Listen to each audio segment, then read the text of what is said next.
same, nothing. And I felt there was no purpose in telling it that way. Until I found the right person who was able to publish it the way I wrote it, I was not interested in publishing it at all. So the book has come out, and it's done a lot of stuff. And I'm going to stop in a short time so I can give time to my colleague here to read. What I want to do is briefly, for a minute or two, read a poem that's called Signals on Lion Mountain. This is actually, the book came out of this poem because this was the first time when I was in college that I decided to start writing about my experiences in the version of a poem. And this book came out of this. So if you've read the book, you will see traces of it in this. This is called Signals on Lion Mountain because Lion Mountain it means Sierra Leone. That was the first name that was given to Sierra Leone, which means Lion Mountain. So Signals on Lion Mountain, there are 3 parts. Bare feet stamped, buckets clattered, tableau rose and fell, followed by splinters of dawn and a call for prayer. Mangoes that couldn't hold tumbled one by one onto tin roofs. Sparrows and doves sang with their falling. To these I awoke. The wind wailed for the previous day's trouble as it passed through tree branches. In the hollow distance, pied rocks rustled on riverbeds. Iron bells called for school as brooms met dried leaves and birds flapped their wings in shock.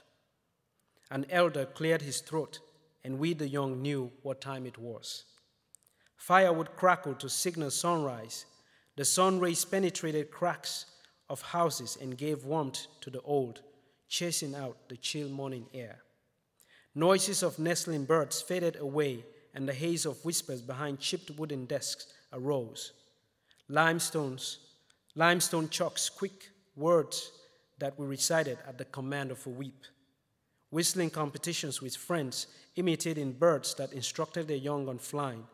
With these, we shortened the journey home and closed the day chasing the red sun as it sank behind the mountains. A choir of crickets called for night, frogs and toads croaked for rain. By the fire, stories began. Tales of night and day mingled with the flames until rain came, creating a melody on the tin roof to which I slept and dreamed of harvest time when tales are renewed to fit life. 2. All we carried was a gourd of water. A cock crowed to dispatch the last remains of night and to mute the crickets that wouldn't let go of the darkness on their own accord. We turned to see the village one last time. The sun was slowly rising, but had already begun casting its shadows on the mud huts.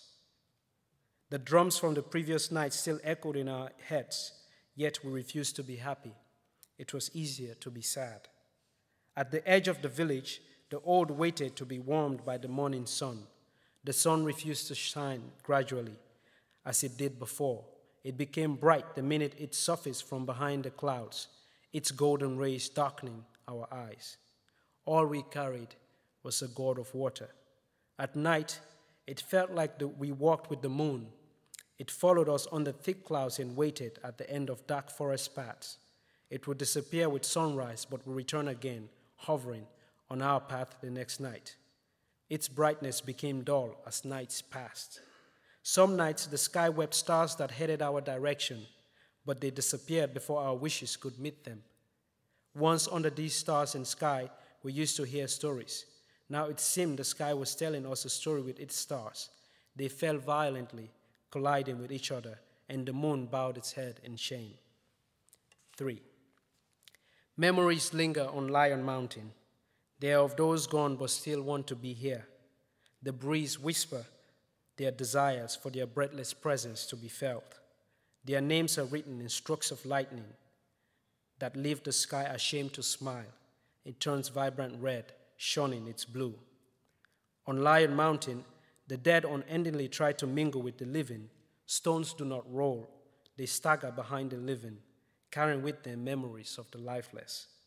Branches snap, breaking the silence. Leaves weep with the morning dew, waving goodbye to the footsteps of quietness. The wind harshly whistles through trees, speaking to the dead ears of the living. Sometimes here, the sun hesitates to shine, and day quickly becomes night. leaving memories to search for their lost shadows, while the moon weeps quietly, wiping its tears for the living on Lion Mountain. Thank you.